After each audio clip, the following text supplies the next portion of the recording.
સુરતમાંથી નકલી ઘીનો હવે વેપલો ઝડપાયો છે। એક બાદ એક તમામ વસ્તુ નકલી સામે આવી રહી છે। ત્યારે સુરતના ગ્રામ્ય વિસ્તારમાં ફરી એક વખત નકલી ઘીના કારખાનાનો પર્દાફાશ થયો છે। પ્રવીણ હરખાણી નામનો શખ્સ અસલીના નામે નકલી ઘીનો કારોબાર ચલાવતો હતો અને જેની બાતમી મળતા જ કઠોરના માનસરોવર રેસિડેન્સીના ફ્લેટમાં દરોડા પાડ્યા। કામરેજ પોલીસે 1 લીટર વજનના કુલ 108 ડબ્બા, 38 ખાલી ટીન, 15 કિલો ખાલી ડબ્બા, પેકિંગ કરવાનું મશીન સહિત કુલ 1 લાખથી વધુનો મુદ્દામાલ કબજે કર્યો છે।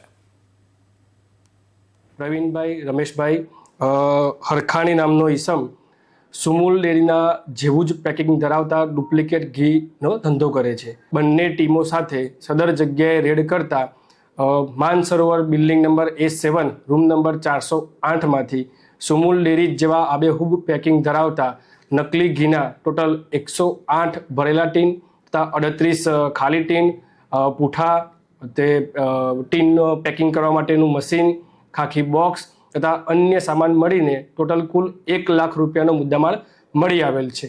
સદર પકડાયેલ ઈસમને આ બાબતે પૂછપરછ કરતા તેઓએ જણાવેલ કે તેઓ ટોટલ 15 લીટર વાળા પતરાના ટીનના ડબ્બામાં પામ ઓઇલ તથા વેજીટેબલ ઓઇલ મંગાવી બંને ઓઇલને મિક્સ કરી ગરમ કરી ત્યારબાદ 1 લીટરવાળા ટીનના ડબ્બામાં પેક કરી સુરત સિટીમાં અલગ અલગ જગ્યાએ વેચાણ કરતા હોવાનું માલુમ પડેલ છે। આ બાબતે હાલ આગળની તપાસ PSI DH વસાવા કરી રહેલ છે।